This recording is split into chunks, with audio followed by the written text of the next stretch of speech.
अस्सलामुअलैकुम वरहमतुल्लाहि वबरकातुहु औज़ुबिल्लाहि मिनश्शैत्वानिर्रजीम बिस्मिल्लाहिर्रहमानिर्रहीम సూరా 44 అద్-దుఖాన్ 1-59 ఆయాతులు. అద్-దుఖాన్ అనగా పొగ. పరిచయం. ఏక దైవారాధన, దైవవాణి అవతరణ, ప్రవక్తల పరంపర, మరణించిన తర్వాత మళ్ళీ లేపబడడం గురించి ఈ సూరా ముఖ్యంగా బోధించింది. ఈ సూరాలోని 10వ ఆయతులో ప్రస్తావించబడిన పొగ అన్న పేరునే దీనికి పెట్టడం జరిగింది. దివ్య ఖురాన్ని ఒక స్పష్టమైన గ్రంథంగా అభివర్ణిస్తూ ఈ సూరా ప్రారంభమయ్యింది. దివ్య ఖురాన్ శుభప్రదమైన ఘనమైన రాత్రి రంజాను మాసంలో అవతరింపజేయడం జరిగిందని, ఇది అల్లాహ్ తరపున అవతరించిన కారుణ్యమని, మానవాళిని చెడు పట్ల హెచ్చరిస్తుందని తెలియజేసింది. ఈ సూరాలో అల్లాహ్ గురించి వివరణ కూడా లభిస్తుంది. ఆయన ఒక్కడు, ఆయనే నిజమైన దేవుడు, ఆయన తప్ప మరో దేవుడు లేడు, ఆయనకు భాగస్వాములు ఎవరూ లేరు, ఆకాశాలకు, భూమికి, వాటి మధ్య ఉన్న సమస్తానికి ఆయనే ప్రభువు, మన పూర్వీకులకు కూడా ఆయనే ప్రభువు, ఆయన జీవితాన్ని, మృత్యువును ప్రసాదిస్తాడు, ఆయన అన్నీ వింటాడు, అన్నీ చూస్తాడు. అవిశ్వాసులు అల్లాహ్ గురించి, ఆయన శక్తి సామర్థ్యాల గురించి అనుమానంలో పడి ఉన్నారు. తీర్పు దినం హఠాత్తుగా వారిని పట్టుకునే వరకు తమ అనుమానాలతో ఒక ఆటగా గడుపుతారు. తీర్పు దినం నాటి చిహ్నాల్లో ఒకటి. ఆ రోజు ఆకాశంలో ఒక పొగ ప్రజలను కమ్ముకుంటుంది. అది ప్రళయ ఘడియకు ఒక చిహ్నం. ఇక అప్పుడు అవిశ్వాసులకు పశ్చాత్తాపపడే అవకాశం ఉండదు. తమ శిక్షను తప్పించమని వారు అప్పుడు మొరపెట్టుకున్న ప్రయోజనం ఉండదు. ఈ సూరాలో గత జాతులకు పట్టిన గతి గురించి కూడా అవిశ్వాసులకు తెలియజేయడం జరిగింది. అల్లాహ్ పట్ల తిరస్కారం, సత్యాన్ని తిరస్కరించడం వల్ల వారు తుడిచిపెట్టుకుపోయారు. ఫిరౌన్ గురించి కూడా ఇందులో క్లుప్తమైన ప్రస్తావన ఉంది. ఫిరౌన్ అహంభావంతో దుర్మార్గాలకు పాల్పడ్డాడు, అణిచివేతలకు పాల్పడ్డాడు. ఫిరౌన్, అతడి అనుచరులు చివరకు తుడిచిపెట్టుకుపోయారు. వారి భవనాలు, తోటలు, సెలయేళ్లు, పొలాలు, వారి సంపద అంతటినీ వదిలి వారు నాశనమయ్యారు. మూసా అలైహిస్సలాం, ఆయన అనుచరులు కాపాడబడ్డారు. ఇజ్రాయిల్ సంతతి ప్రజలకు దైవానుగ్రహం లభించింది. కానీ తర్వాత వారు అల్లాహ్కు చేసిన వాగ్దానాన్ని నిలబెట్టుకోలేదు. అల్లాహ్ అనుగ్రహాలను మరిచిపోయారు. తాము చేసుకున్న ఒప్పందానికి కట్టుబడలేదు. వారికి కూడా యమన్లో నివసించిన ఒక ప్రాచీన జాతి గురించి చెప్పడం జరిగింది. అల్లాహ్ బదులుగా ఖగోళాలను, గ్రహాలను, నక్షత్రాలను ఆరాధించిన ఆ జాతిని కూడా నాశనం చేయడం జరిగింది. 1 and 2 ఆయాతులు. హామీం, స్పష్టమైన ఈ గ్రంథం తోడు. ఆయత్ నంబర్ 3. నిశ్చయంగా మేము దీనిని శుభప్రదమైన రాత్రి యందు అవతరింపజేశాము. నిస్సందేహంగా మేము హెచ్చరిక చేసేవాళ్లము. శుభప్రదమైన రాత్రి అంటే లైలతుల్ ఖద్ర్, ఘనమైన రాత్రి అని భావం. ఈ లైలతుల్ ఖద్ర్ రంజాన్ నెలలో చివరి దశకంలోని బేసి రాత్రుల్లో ఏదో ఒకటి అయి ఉంటుంది. దివ్య ఖురాన్ అవతరించిన నెల రంజాన్ నెల. అల్-బకరా 185 అని చెప్పబడటం గమనార్హం. అలాగే మేము ఈ ఖురాన్ను ఘనమైన రాత్రి యందు అవతరింపజేశాము అని అల్-ఖద్ర్ సూరాలో సెలవీయబడటం కూడా గమనార్హమే. ఆ ఘనమైన రేయినే ఈ సూరాలో శుభప్రదమైన రేయిగా పేర్కొనటం జరిగింది. అది శుభప్రదమైన రేయి అనటంలో సందేహానికి తావే లేదు. ఎందుకంటే 1. ఆ రాత్రిన ఖురాన్ గ్రంథం అవతరించింది. 2. ఆ రాత్రి యందు దైవదూతలు దిగివచ్చారు. ముఖ్యంగా రూహుల్ అమీన్ హజ్రత్ జిబ్రాయిల్ అలైహిస్సలాం వచ్చారు. 3. ఒక ఏడాది అంతా జరిగే సంఘటనలకు సంబంధించిన కీలక నిర్ణయాలు ఈ రాత్రి యందు గైకొనబడతాయి. 4. ఈ రాత్రి చేసే ఆరాధన 1000 మాసాల అంటే 83 సంవత్సరాల 4 నెలల కంటే కూడా గొప్పది. దివ్య ఖురాన్ ఘనమైన రాత్రిన లేక శుభకరమైన రాత్రిన అవతరించిందంటే దాని భావం ఆ రాత్రి నుంచి మహాప్రవక్త సల్లల్లాహు సల్లంపై దాని అవతరణా క్రమం ఆరంభమైంది. అంటే తొలిసారి ఈ రాత్రి అందే ఈ గ్రంథం అంతిమ దైవ ప్రవక్త సల్లల్లాహు సల్లంపై అవతరించింది. లేక దీని భావం ఇది: ఈ రాత్రి అందే దివ్య ఖురాన్ లౌహె మహఫూజ్ నుంచి క్రింది ఆకాశంలో ఉన్న బైతుల్ ఇజ్జత్లోకి దించబడింది. మరి అక్కడి నుంచి అవసరాలకు అనుగుణంగా కొద్దిగా 23 ఏండ్ల వ్యవధిలో మహనీయ మొహమ్మద్ సల్లల్లాహు సల్లంపై అవతరించింది. కొంతమంది శుభప్రదమైన రాత్రిని షాబాన్ నెలలో వచ్చే 15వ రాత్రిగా తలపోశారు. కానీ ఇది సరైనది కాదు. ఈ గ్రంథం రంజాన్ మాసంలోని లైలతుల్ ఖద్ర్లో అవతరించినట్లు ఖురాన్ ద్వారా స్పష్టంగా రూఢి అవుతున్నప్పుడు ఇతరత్రా రాత్రుల గురించి ఆలోచించటం ఎంతమాత్రం సరైంది కాదు. అదలా ఉంచితే షాబాన్ నెల 15వ రాత్రి షబ్బే బరాత్కి సంబంధించి వచ్చిన ఉల్లేఖనాలన్నీ ప్రామాణికమైనవి కావు, బలహీనమైనవి. ఈ ఉల్లేఖనాలు ఖురాన్లోని ఆయతుల ముందు ఎలా నిలువగలుగుతాయి? దివ్య ఖురాన్ అవతరణలోని ప్రధాన ఉద్దేశం ఏది మేలైనదో తెలియపరచటం, మరేది కీడుతో కూడుకున్నదో హెచ్చరించటం. పరిణామాన్ని గురించి ముందుగా తెలియజేస్తే బాధ్యత తీరుతుంది. ఆయత్ నంబర్ 4. ఆ రాత్రి ఎందే కీలకమైన ప్రతి ఉత్తర్వు జారీ చేయబడుతుంది. ఇఫ్రకు అంటే ఏదేని విషయానికి సంబంధించిన ఉచితానుచితాలను క్షుణ్ణంగా పరిశీలించి దానిని అమలుపరిచే బాధ్యత తత్సంబంధిత దైవదూతకు అప్పగించడం జరుగుతుంది. హకీం అంటే వివేకంతో నిండినది అని అర్థం. దేవుని ప్రతి పని వివేకంతో నిండి ఉంటుంది. లేదా హకీం అన్న పదం మూకం, దృఢమైనది అన్న అర్థంలో వచ్చి ఉంటుంది. అది దృఢంగా, తిరుగులేనిదిగా కూడా ఉంటుంది. అందులో మార్పులకు, సవరణలకు అవకాశం ఉండదు.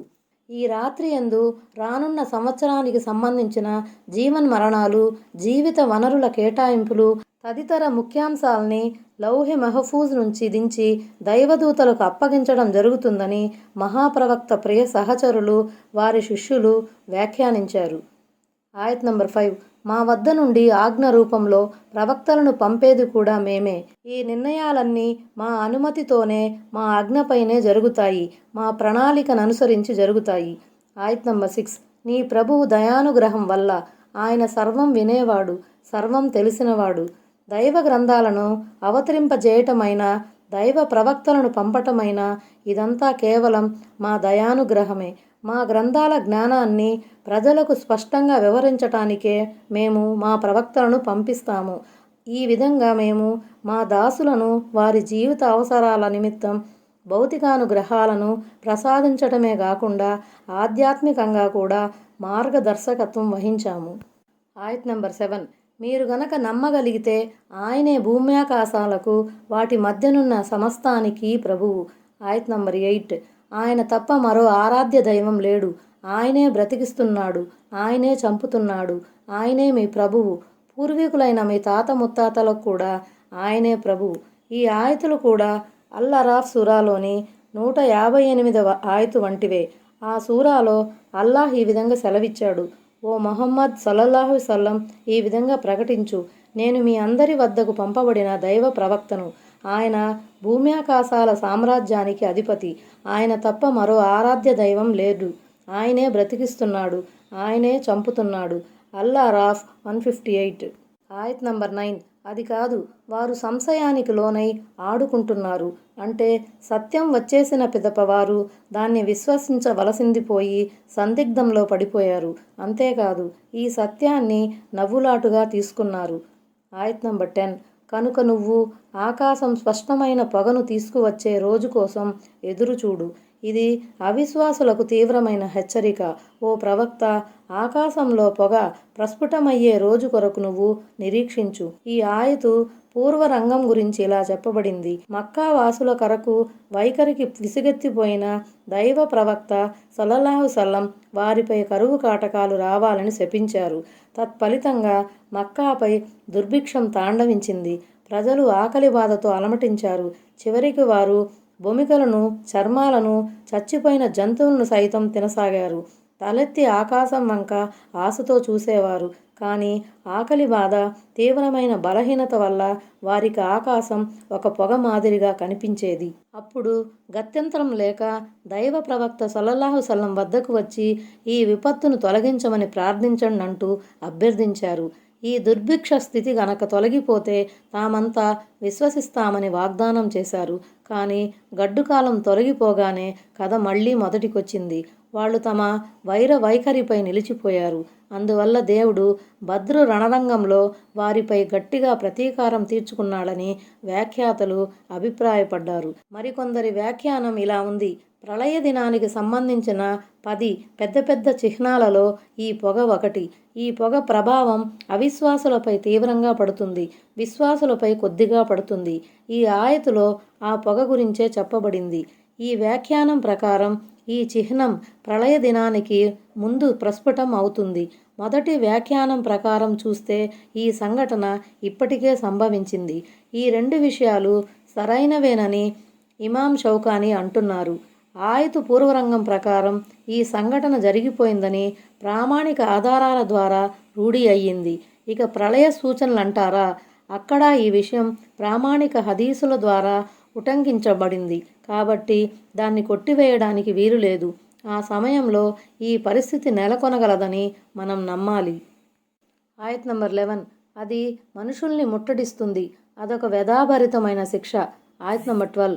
అప్పుడు వారు, మా ప్రభువు, ఈ విపత్తును మా నుండి దూరం చెయ్యి, మేము నిజంగానే విశ్వసిస్తాము అని ప్రాధేయపడతారు.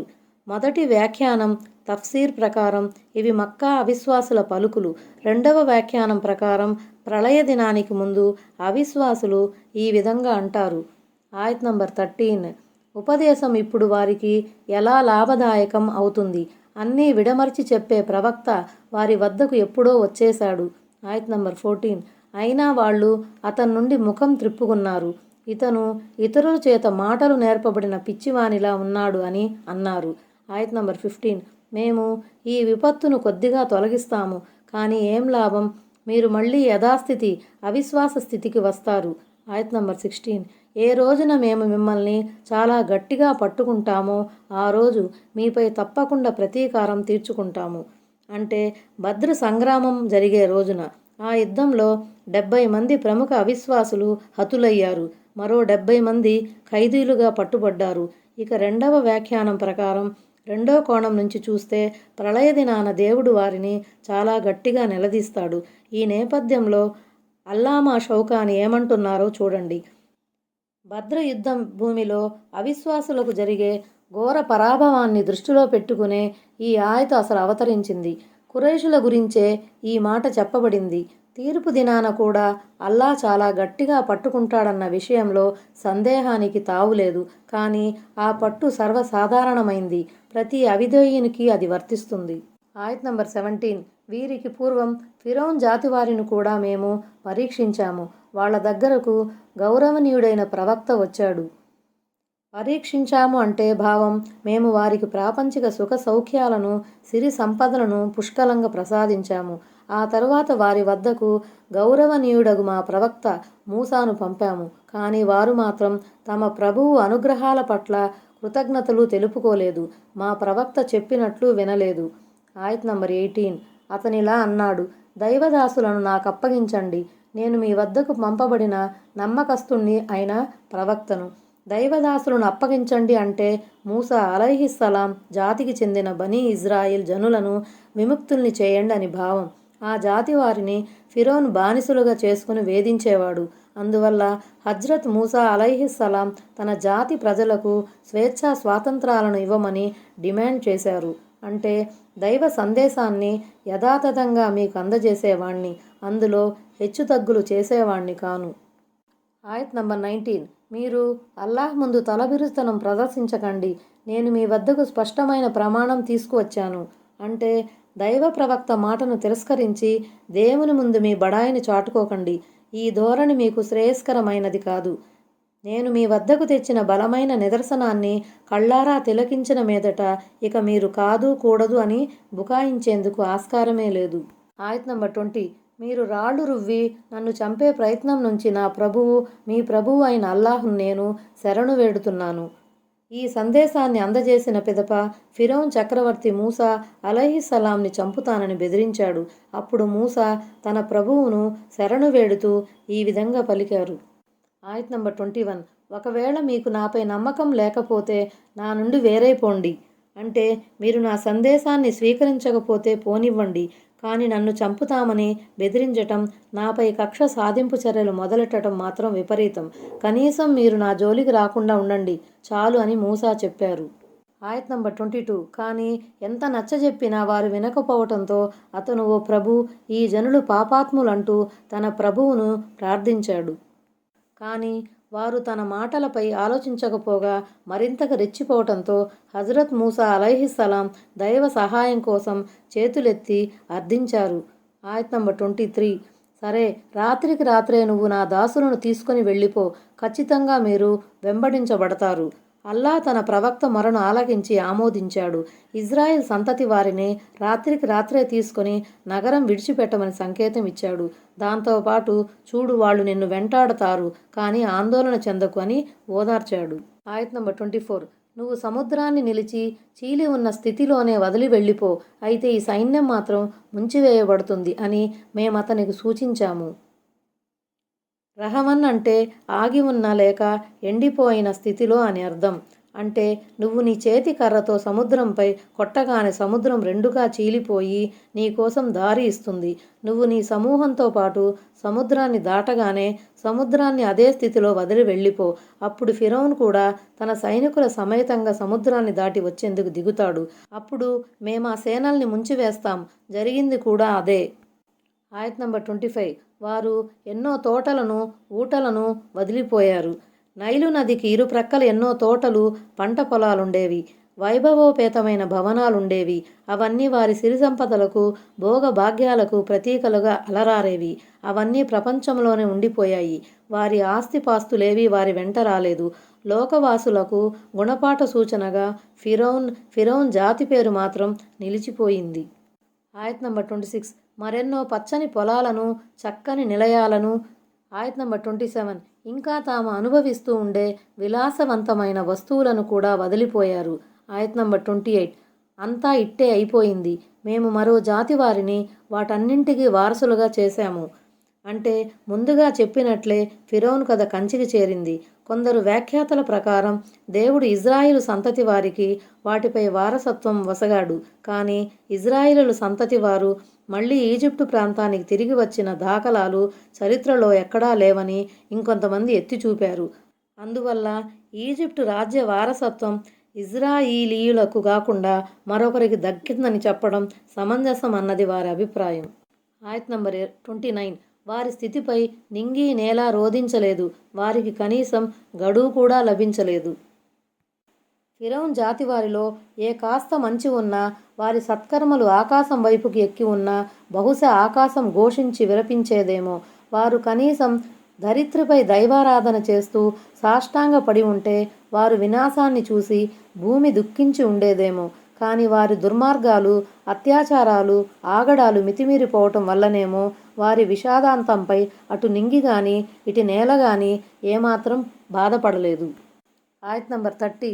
నిస్సందేహంగా మేమే ఇజ్రాయిలీల సంతతిని అత్యంత అవమానకరమైన శిక్ష, పీడన నుంచి విడిపించాము. ఆయత్ నంబర్ 31. ఫిరౌన్ తరపున జరిగే పీడన నుంచి నిశ్చయంగా వాడు మహా తలబిరుసు, బరి తెగించిపోయినవాడు. ఆయత్ నంబర్ 32. మేము జ్ఞానంతోనే వారికి, ఇజ్రాయిలీలకు, లోకవాసులపై ప్రాధాన్యతను వసగాము.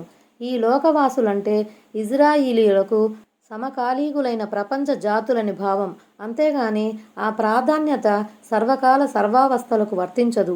ఎందుకంటే దివ్య ఖురాన్లో మొహమ్మద్ అనుచర సమాజం శ్రేష్ఠ సమాజంగా అభివర్ణించబడింది. కాబట్టి దీని ద్వారా విదితమయ్యేదేమిటంటే దేవుడు ఆనాటి ప్రపంచ వాసులపై బనీ ఇజ్రాయిల్కు ఆధిక్యతను, శ్రేష్ఠతను ప్రసాదించాడు. ఏ యోగ్యత మూలంగా దేవుడు వారికి ఆ వైశిష్టాన్ని ప్రసాదించాడో ఆయనకే ఎరుక. ఆయత్ నంబర్ 33.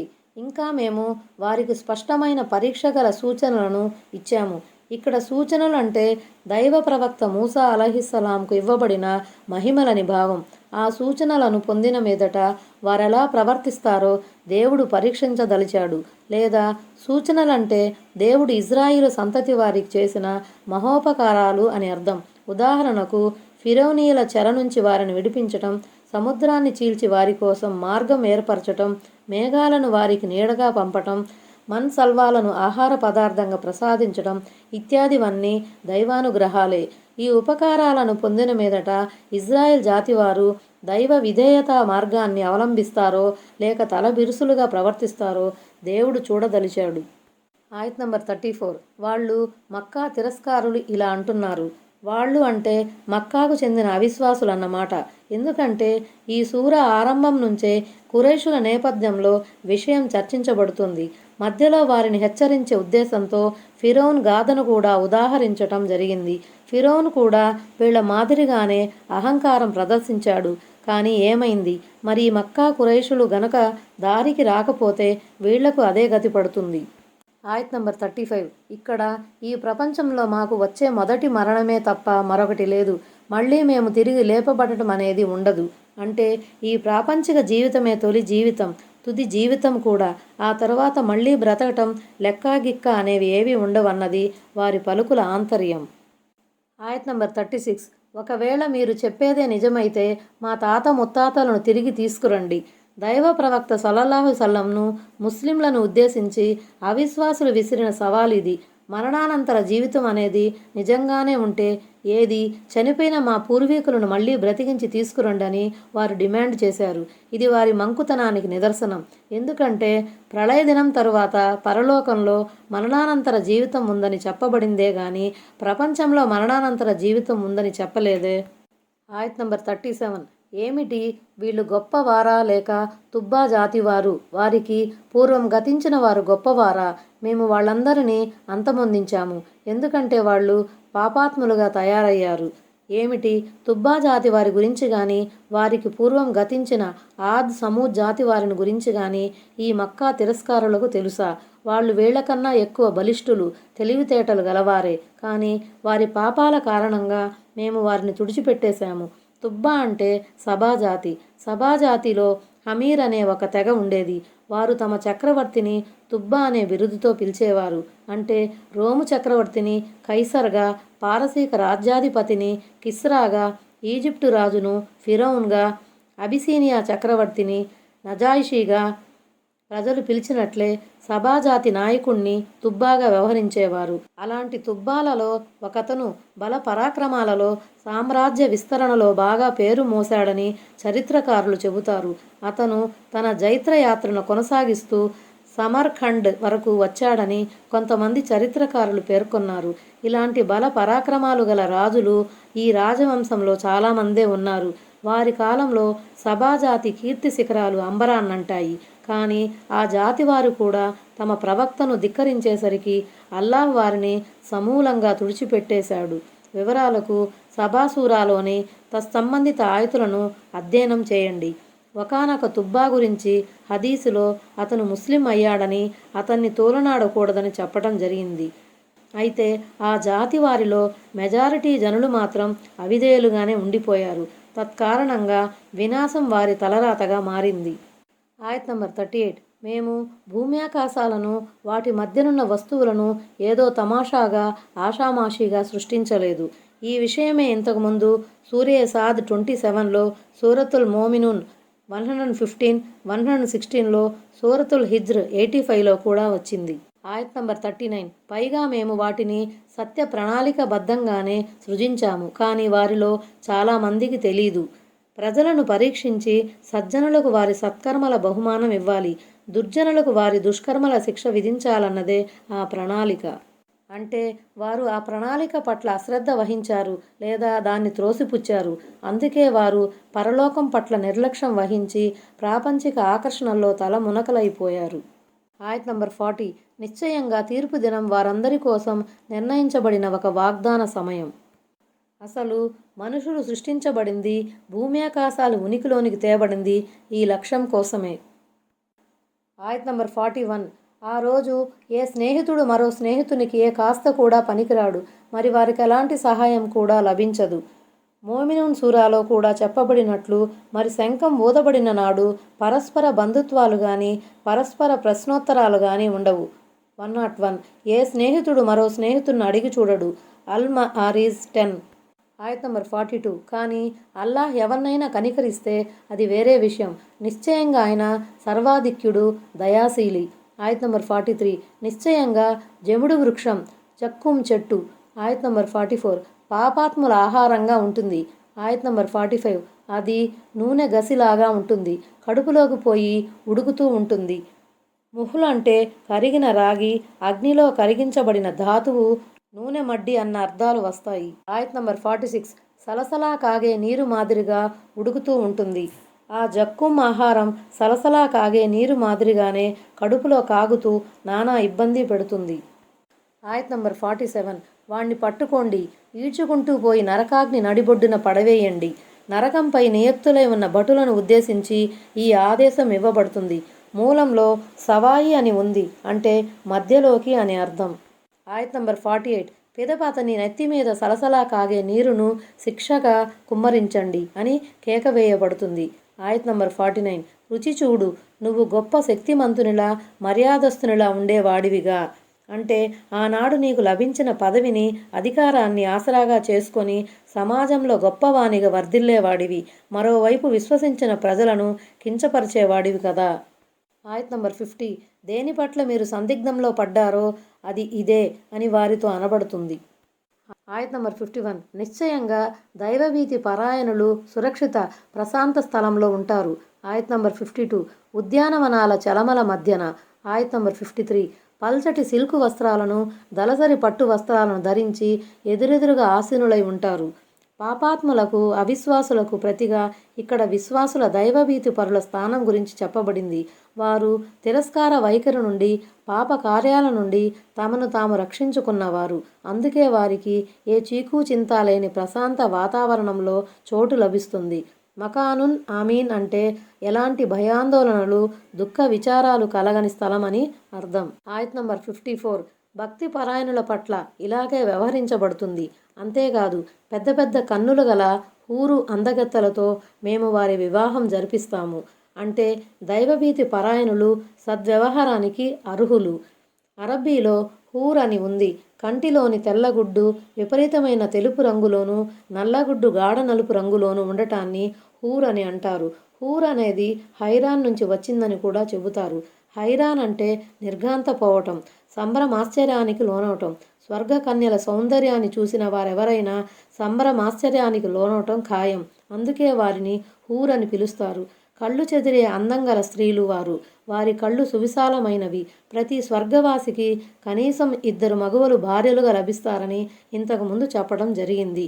అయితే తిర్మిజీలోని ఒక ప్రామాణిక ఉల్లేఖనం ప్రకారం అమరగతునికి 72 మంది స్త్రీలు కేటాయించబడతారు. ఆయత్ నంబర్ 55. వారక్కడ నిక్షేపంగా కూర్చొని అన్ని రకాల పండ్లు, ఫలాదులను తెప్పించుకుంటూ ఉంటారు. ఆమినీన్ అంటే నిక్షేపంగా అని అర్థం. స్వర్గంలోని ఆహార పదార్థాలు తరిగిపోతాయన్న భయం కానీ, వాటిని తినటం వల్ల అజీర్తి కలుగుతుందన్న ఆందోళన కానీ వారికుండదు. లేక మరణం వస్తుందన్న భయం కానీ, అలసిపోతామన్న దిగులు కానీ, శైతాన్ దుష్ప్రేరణలకు లోనవుతామేనన్న చీకు కానీ వారికి ఉండదు. ఆయత్ నంబర్ 56. మొదటిసారి వచ్చిన మరణం తప్ప మరింకా వారు అక్కడ మరణం రుచి చూడటం అనేదే ఉండదు. నరకాగ్ని శిక్ష నుండి అల్లాహ్ వారిని రక్షించాడు. అంటే ప్రపంచంలో వచ్చిన ఆ మరణం తప్ప మరో మృత్యుభయం వారికి ఉండదు. ఓ స్వర్గవాసులారా, ఆరోగ్యం, బలం మీ సొత్తు అయ్యాయి. మీకిక అనారోగ్యం, అస్వస్థత అన్నదే ఉండదు. మీ జీవితం కలకాలం వర్ధిల్లుతుంది, కళకళలాడుతూ ఉంటుంది. మీకు చావు లేదు.